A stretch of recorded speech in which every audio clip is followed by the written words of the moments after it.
பொண்ணை வச்சு என் அக்காவை வாழ விடாம செஞ்சு என் குடும்பத்தை பழி வாங்கினத நான் சிதம்பரம் மாமா கிட்ட சொல்லாம விட மாட்டேன். இப்பவே நான் போய் சொல்ல போறேன்.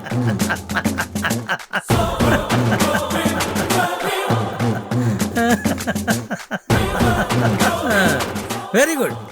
அண்ணன் கிட்ட சொல்ல போறியா? சரி, நேர்ல போய் சொல்றியா இல்ல போன்ல சொல்றியா?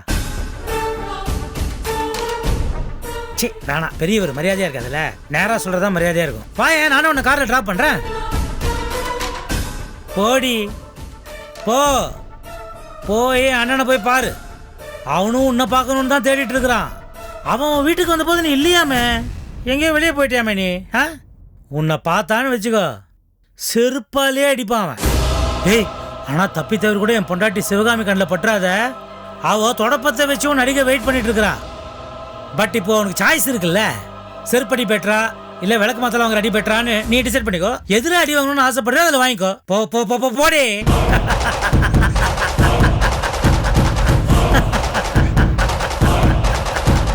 சிதம்பரம் மாமா வேணா நீங்க மாத்தி இருக்கலாம், ஆனா நான் இதை ராஜேஷ் கிட்டயாவது சொல்லி ஆவேன்.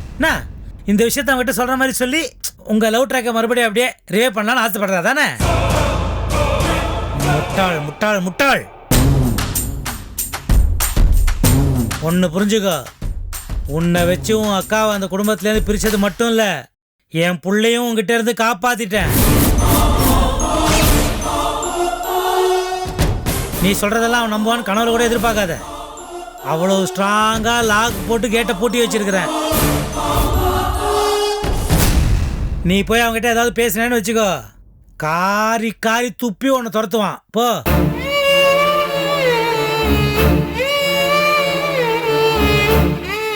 ஏண்டி, ஒரு மூணாவது மனுஷன்னா நான் சொன்னேன்றதுக்காகவும் கூட பிறந்த அக்காவுக்கு விஷம் கொடுத்த வயத்துல பிறக்க வேண்டிய குழந்தைய கலைக்க பார்த்தவ நீ. உன்னை நம்பி எங்க வீட்டிலே என் பையனுக்கு கட்டி கொடுத்து உன்னை மருமகளா சேர்த்துக்கிட்டா, நாளைக்கு என் பையனோட பெரிய பணக்காரனா கிடைச்ச உடனே இவனை கட்டி விட்டுட்டு அவனோட ஓட மாட்டேன்னு என்னடி நிச்சயம்? எவ்வளவு கேவலமா பேசுறீங்க. வேற என்னமா பண்ண சொல்ற? கேவலமான பொண்ணுங்க கிட்ட கேவலமா தான் பேசணும். பாரு, நான் இந்த பாவ புண்ணியெல்லாம் பாக்குற அளவுக்கு நல்லவன் கிடையாது. I am not Chidambaram, I am the great Natarajan. Okay, என் பையன் பணத்திலயும் சரி குணத்திலயும் சரி தங்கம் தங்கம் தங்கம் சிங்கம் மாதிரி வளர்த்து வச்சிருக்கிறான். அவனை நீ கல்யாணம் பண்ணிக்கலாம்னு நினைச்சு பார்க்கலாமா? இனிமே உனக்கு அந்த மாதிரி கனவு கூட வரக்கூடாது. ஜாக்கிரதை. பாருமா மாலதி, நான் வேணா உனக்கு ஒரு ஐடியா கொடுக்குறேன். நீ ஃபர்ஸ்ட் உன் தகுதி என்ன, உன் தராதரம் என்ன அப்படின்றத லைஃப்ல நல்லா புரிஞ்சுக்கோ. உன் தகுதி தராதரத்துக்கு நீ யார் திரும்ப கல்யாணம் பண்ணிக்கலாம்? இந்த ரோட்ல போண்டா பஜ்ஜிலாம் போட்டு விற்பாங்கல்ல, அந்த மாஸ்டர். இல்ல அது வேணாம் அப்படின்னா அந்த பானிபூரி பேல்பூரிலாம் விற்பாங்களே, அந்த மாஸ்டர். இவங்களை யாராவது கல்யாணம் பண்ணிக்கோயேன். ஐயோ, அதுல சின்ன ப்ராப்ளம் இருக்குல்ல, சம்சா வைக்கிறோம். அப்பனால அவங்க கேட்குற வரதட்சணை கூட தர முடியுமோ தர முடியாதோ பாவம். அதனால பெட்டர் என்னன்னா, நீ இந்த மாதிரி மாஸ்டருங்களை எவனா ஒருத்தனை கரெக்ட் பண்ணி லவ் பண்ணி வீட்டுக்கு தெரியாம இழுத்துக்கின்னு ஓடி போயிடு. அதுதான் உனக்கு லைஃப்ல நல்லது. ஏய், என்ன இந்த நட்ராஜன் கிட்டே போட்டு பாக்குறியா? நீலாம் எனக்கு கொசு மாதிரி, சுண்டு வர்றாலே நசிக்கிடுவேன், தெரிஞ்சுக்க. இன்னொரு தடவை அங்கிள் ட்விங்கிள்னு சொல்லி என்னை பார்க்க வந்த மரியாதை கெட்டு இன்னும் கேவலப்படுவேன்.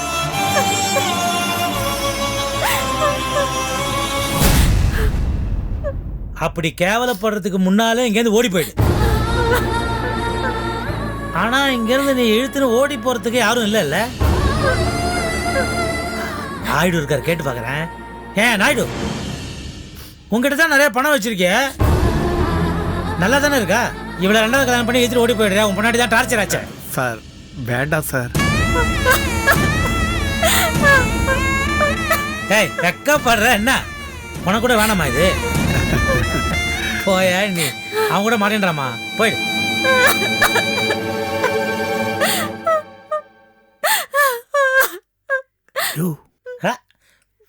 பரவாயில்ல, சினிமாலாம் இந்த ஹீரோயின்லாம் அழுவாங்களா, அந்த மாதிரியே அழறா. ஏய் நாயுடு, ஆனா இந்த இடியட் பாரதியோட ரொம்ப டேஞ்சரஸ்யா. இப்போ இவ என் மேல இருக்கிற கடுப்புல நேரா என் அண்ணங்கிட்ட போய் அந்த அபார்ஷன் மேட்டரை சொல்லுவா. இவ சொல்றத நம்பாத அளவுக்கு என் ஃபேமிலியில் இருக்கிற எல்லாருக்கும் நான் ஒரு தடுப்பூசி போட்டே ஆகணும். போடுறேன். சார் உண்மையிலேயே நீங்க பெரிய ஆள் சார்.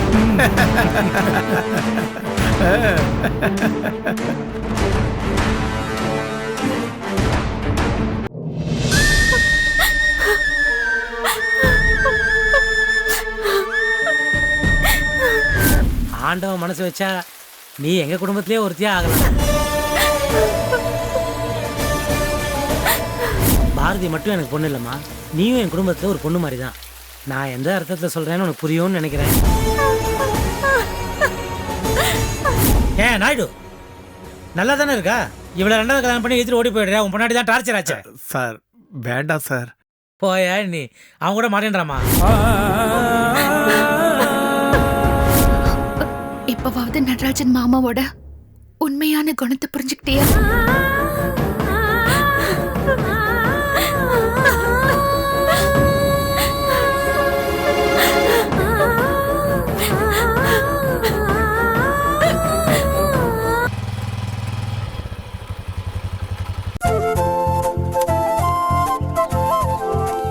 என்னங்க காசுக்கு பிடிச்ச கேடு. இந்த பரோட்டாவை நான் வீட்லயே செஞ்சு தர மாட்டேனா? என்ன சிக்கனை சுட்டு தரணும் அவ்வளவுதானே? அத நான் எப்படி பண்ணி தரேன் பாருங்க. 2 பேருக்கு 500 ரூபாய், இதுல டிப்ஸ் வேற 20 ரூபாய். பொடி லூசு, வீட்ல சமையல் கட்டே கதியா கிடக்குறேன்னு ஒன்ன போய் ரெஸ்டாரண்ட் கூட்டு போன பாரு. என்ன சொல்லணும்? ஒவ்வொரு வீட்ல ரெஸ்டாரண்ட் கூட்டு போறேன்னா டிவோர்ஸே நடக்குது தெரியுமா? அவங்க வீட்டு வேலை என்னமோ சம்பள வேலையா பாக்குறாங்களோ என்னமோ. எனக்கு என் புருஷனுக்கு சமைச்சு போடுறதா ரொம்ப பிடிச்சிருக்கு. இனிமே நான் சமைக்கிறேன்னு நீங்க ஒன்னும் வருத்தப்பட வேணாம். கையில ரொம்ப காசு இருந்தா என்கிட்ட கொடுத்து வைங்க, நான் 2 காசு சேர்த்து வைக்கிறேன். சரிங்க மேடம், இப்போ நம்ம வீட்டுக்குள்ள போலாமா இல்ல இங்கே நின்று இன்னும் 4 அட்வைஸ் தர போறீங்களா? உருப்படியா காசு சேர்க்க வழி சொன்னா அட்வைஸ் கிண்டலா? போங்க, போய் மாலத்தி வீட்டுல சாவி வாங்கிட்டு வாங்க. உத்தரவு மகாராணி. நில்லுங்க. என்ன? நீ போய் வாங்கிட்டு வர மாட்டியான்னு கேட்க மாட்டீங்களா? நானும் வரேன், வாங்க. சாவி வாங்கறது கூட இணை பிரியாம போற ஜோடி நாமளா தான் இருப்போம் இல்ல? வா வா.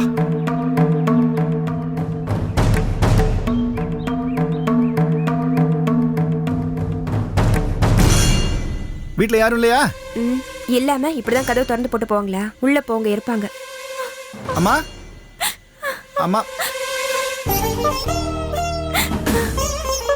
மாலதி அழுது. மாலதி மாலதி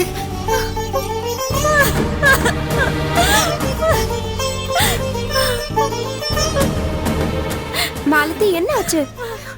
ஏன் அழற? என்னாச்சு மாலதி? வீட்ல யாருமே இல்ல, நீ தனியா உட்கார்ந்து அழுதுட்டு இருக்க. என்னாச்சு? என்ன விஷயம் சொல்லு. என்னாச்சு மாலதி? பாரதி அக்காவும் சந்தோஷ் மாமாவும் சூசைட் அட்டம் பண்ணிக்கிறதுக்காக தூக்க மாத்திரை சாப்பிட்டுட்டாங்க.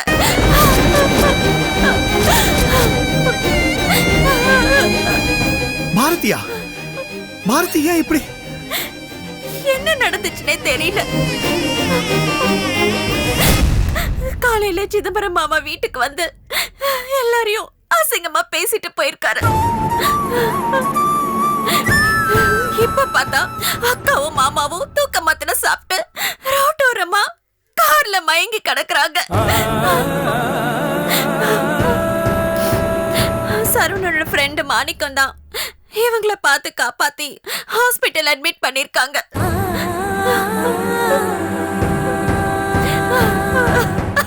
பாரதி இப்ப எப்படி இருக்காங்க? காப்பாத்திட்டாங்க ராமண்ணா.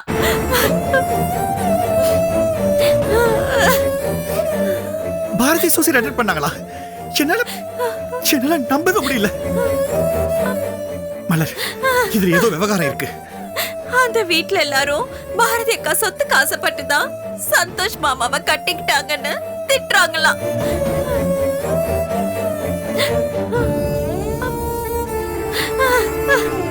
மாலதி, எந்த ஹாஸ்பிடல்? டீடைல் சொல்லு. அது ஒரு லோக்கல் கிளினிக் ராமண்ணா. அவங்க மயங்கி விழுந்த ரோட்ல இருந்து இந்த ஹாஸ்பிட்டல் தான் பக்கத்துல இருந்தது. அதனால தான் அங்க அட்மிட் பண்ணிருக்காங்க. மலர், நான் உடனே போய் ஹாஸ்பிட்டல்ல பார்த்துட்டு வந்துடுறேன். ஒரு நிமிஷம் இருங்க, நானும் வரேன். பர்சனல் விஷயம் எல்லாம் லேடிஸ்குள்ள தான் பேசிக்க முடியும். அவங்க அம்மாவுக்கு வயசாயிடுச்சு. பாரதி அக்கா கிட்ட பேச முடியாததை நான் பேசுறேன். நானும் உங்க கூட வரேன். சரி போலாம் வா. மாலதி நீ வீட்ல இரு, பயப்படாம இரு. நாங்க போயிட்டு வந்துடுறோம். வரேம்மா. வா.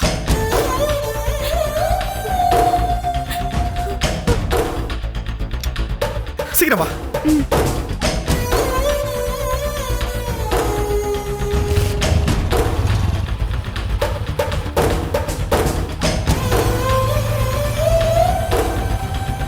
சீக்கிரம் பாரு. போலாங்க.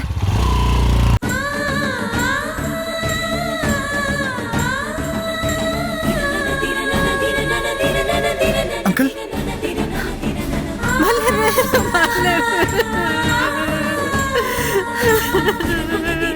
என் பொண்ணோட நிலைமைய பாத்தியாமா? இப்படி சாக முடிவு பண்ணிட்டாலே, இது தெய்வத்துக்கே எடுக்குமா? அழாதீங்கம்மா. அங்கிள், பாரதி அக்காவும் அவரும் இப்ப நல்லா இருக்காங்கல்ல? பொழைச்சிட்டாங்கம்மா. நல்லா சுயநினைவு வந்துடுச்சு. நல்ல வேளை சரவணனோட ஃப்ரெண்ட்ஸுங்க பார்த்து சரியான நேரத்தில் இங்கே கொண்டாந்து சேர்த்துட்டாங்க. எந்த சாமி புண்ணியமோ அவங்க மட்டும் பாரதியும் மாப்பிளையும் பார்க்கலைன்னா நினைக்கவே கொலை நடுக்குதுமா. நம்ம பொண்ணு ரொம்ப நல்லவ. அவளை எந்த சாமியும் அவ்வளோ சீக்கிரம் கை விட்டுறாது. எனக்கு அந்த நம்பிக்கை இருக்குங்க. என்னம்மா சும்மா அழுதுகிட்டே இருக்காது. இனிமே எந்த பிரச்சனையும் இல்லைன்னு டாக்டர் சொல்லிட்டார்ல. ரொம்ப அழுதினா உனக்கு ஏதாவது ஆயிட போகுதுமா. ஆமாம்மா, அழாதீங்க. அங்கிள் நாங்க அவங்கள பார்த்து பேசினா கொஞ்சம் சமாதானம் ஆவாங்க. பார்த்து பேச விடுவாங்களா? தாராளமா பார்க்கலாம் தம்பி, நானே கூட்டிட்டு போறேன். வாங்க அம்மா, நீ இங்கே இரு. நீ அங்க வந்து நீயும் அழுது பாரதியும் அழ வைப்ப. நீ இங்கே இரு, நாங்க பார்த்துட்டு வந்துடுறோம். வாப்பா. அம்மா, நானும் போய் பார்த்துட்டு வந்துடுறேன்.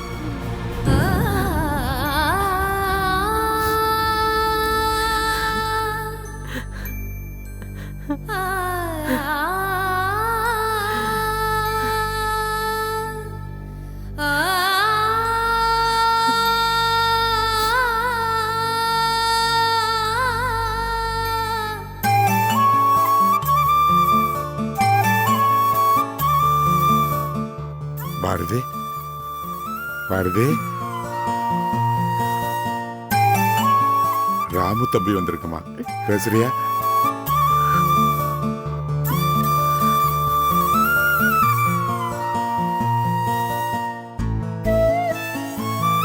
என்னங்க பார்த்தி இதெல்லாம்? ஏன் இப்படி பண்ணீங்க? நீங்களா இப்படி பண்ணீங்க? என்னால நம்பவே முடியலங்க. நம்பவே முடியாத பல விஷயங்கள் நடந்துருச்சு ராம். எதை சொல்றதுனே தெரியல. அத்தனை விஷயங்கள் நடந்துருச்சு.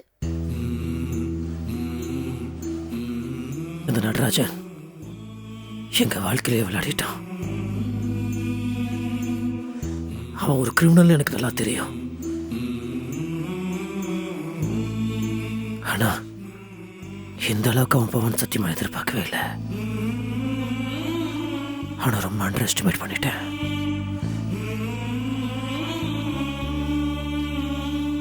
அதோட விளைவு இப்ப எத்தனை பேர் கஷ்டப்பட்டு இருக்கோம்.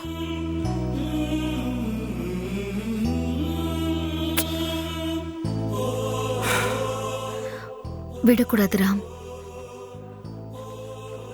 அவங்க முன்னாடி நாங்க தோத்து போயிடக்கூடாது. தப்பான பேரை வாங்கிட்டு நாங்க போகக்கூடாது.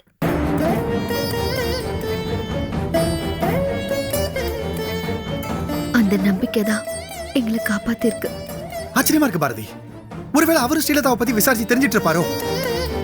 இல்ல ராம், அவரு ஸ்ரீலதா யாருன்னு கண்டுபிடிக்க முடியாம அவங்கள ஆளுங்களை வச்சு கடத்தி உண்மையை கண்டுபிடிக்க தான் முயற்சி பண்ணிட்டு இருந்தாரு.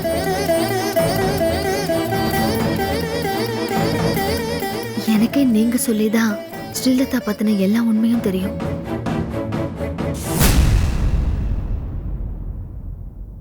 அவர் காதுக்கு இந்த விஷயம் எப்படி போச்சுன்னே தெரியல.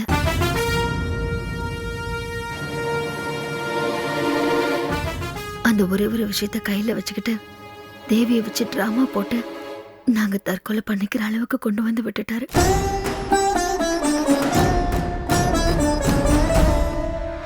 நான் நான் என்னமோ பாரதி கிட்ட சொல்லி பாரதி தான் அந்த ஸ்ரீலதாவை கூட்டிட்டு வந்தான்னு அந்த நடராஜன் புதுசாக ஒரு ட்ராமா போட்டுட்டான். அதையும் எங்கள் அப்பா நம்பிட்டாரு.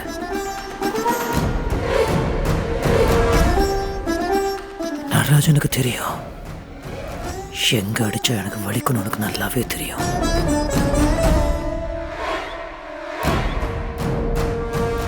அதனாலதான் இது எல்லாத்துக்குமே காரணம் பாரதி தானே. பாவம் பாரதி மேல பழிய போட்டுட்டான். அந்த கடவுளே வந்து பாரு இன்னசென்ட்னு சொன்னாலும் எங்க அப்பா நம்ப மாட்டாரு. அவர் இப்ப பழைய மாதிரிலாம் இல்லை, மாத்திட்டான். அவரை டோட்டலா மாத்திட்டான் அந்த நடராஜன். மாமா இப்போ யார் பேச்சையும் காதுல வாங்கிக்கிற நிலைமையில இல்ல, கேட்கவும் மாட்டாரு. அது என்னமோ உண்மைதான் ராமதம்பி. நாங்க என்னமோ பணத்துக்கு ஆசைப்பட்டு பாரதி சந்தோஷ் மாப்பிள்ளைக்கு கல்யாணம் பண்ணி வச்சதா வீடேறி வந்து எங்களை ரொம்ப கேவலப்படுத்திட்டாருப்பா. பணத்துக்கு ஆசைப்பட்டுருந்தா நான் எதுக்குப்பா அந்த ஓட்ட சைக்கிள் போய் சமோசா போட்டு பொழைக்க போறேன். அந்த நடராஜன் வந்து காசு தரேன்னு ஆசை காட்டினப்பவே காசை வாங்கிட்டு சந்தோஷமா செட்டில் ஆயிருக்க மாட்டோமா? அவர் பேசின பேச்சுக்கு நானும் கோயிலாவும் இந்நேரம் நாண்டுகிட்டு செத்து இருக்கணும். எங்களை எவ்வளவு தூரம் அசிங்கப்படுத்திட்டு போயிட்டாரு தெரியுமா? இதனால நான் மட்டும் கஷ்டப்பட்டு அவமானப்பட்டிருந்தா பரவாயில்ல. பாரதி நீங்க எல்லாருமே அசிங்கப்பட்டுட்டீங்க.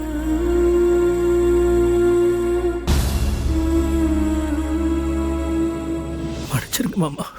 அட விடுங்க மாப்பிள்ள, யாரு பேசுனா? என் சம்மந்தி உங்க அப்பா தானே. நீர் அடிச்சு நீர் விலகுமா? ஏதோ கால கொடுமை, கிரக நிலைமை சரியில்லை போல. நினைச்சு பார்க்காதெல்லாம் நடந்துகிட்டு இருக்குது.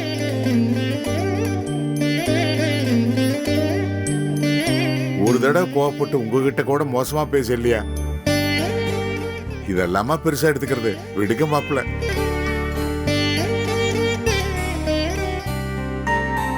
ஏதோ கெட்ட நேரம் இப்படிலாம் நடக்குது. அனுபவிச்சுட்டு போறோம், எல்லாம் நம்ம தளபதி தான்.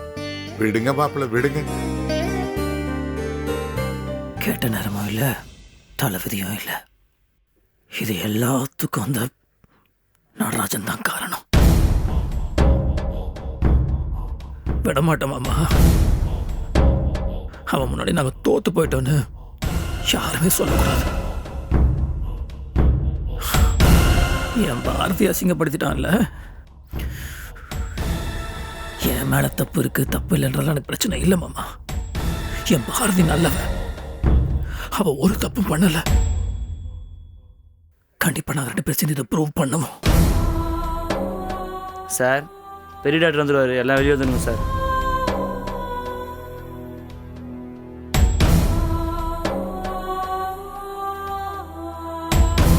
உடம்பு பார்த்துக்க.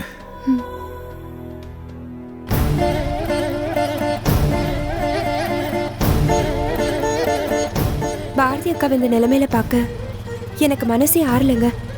பாரதி அக்காவை போய் சந்தேகப்படுறதுக்கு சிதம்பரம் சாருக்கு எப்படிங்க மனசு வந்துச்சு? என்னதான் தான் தம்பி இல்லையா? எல்லாம் அந்த நடராஜனோட வேலைதான். என்னதான் தம்பியா இருந்தாலும் இப்படியா கண்ணை மூடிட்டு நம்புவாங்க? பாரதி அக்காவை பத்தி சிதம்பரம் சாருக்கு தெரியாதா? நியாயம்னா பாரதி அக்கான்னு நீங்க அடிக்கடி சொல்லுவீங்க. உங்களுக்கு தெரிஞ்சது கூடவா அவருக்கு தெரியல? அதான் மலர், எனக்கும் ஒண்ணுமே புரியல.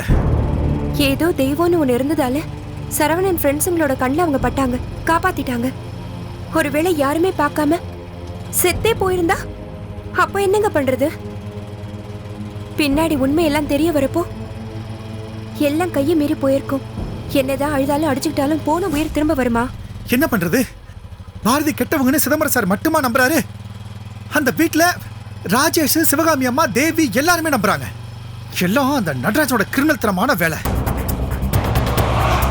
மலர், நான் கதிர்க்கு துணை அந்த வீட்டுல இருந்த பாத்தியா? அப்போ நிறைய கவனிச்சிருக்கேன். நான் அந்த வீட்டுல இருக்கிறது அந்த ஆளுக்கு கொஞ்சம் கூட பிடிக்கவே இல்லை. இவ்வளவு ஏன் கதிரும் தேவியும் ஒன்னா சேர்ந்து வாழ்றதே அந்த ஆளுக்கு பிடிக்கவே இல்லை. அவங்க 2 பேரும் பிரிக்க எக்கச்சக்க வேலை அந்த ஆளு பார்த்தான். ஆனா நான் அதை யார்கிட்டயா சொன்னா யாருமே நம்ப மாட்டாங்க. ஏன்னா எது செஞ்சாலும் எவிடன்ஸ் இல்லாம செய்யறான் அந்த நடராஜன். எல்லாம் அந்த ஆளோட கிரிமினல் பிரெயின். அந்த ஆளு செய்யற ஒவ்வொரு வேலையும் சக்சஸ் ஆகிறதுக்கு காரணமே அவனோட புத்திசாலித்தனம் தான்.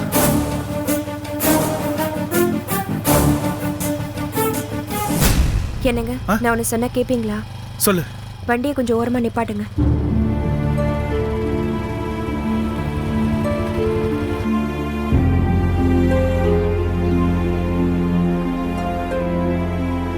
என்னம்மா?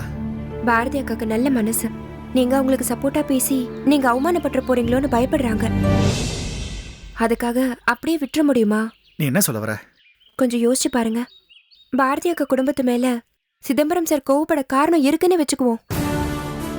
உங்களை அவர் சந்தேகப்பட வாய்ப்பே இல்லைல்ல. சிம்பிள்ங்க. அந்த நடராஜன் இல்லாதப்போ நீங்க சிதம்பரம் சாரை மீட் பண்ணாலே போதும். அப்படிங்கிற? ஆமாங்க. நீங்க சொன்ன அவர் நம்புவார்னு எனக்கு தோணுது.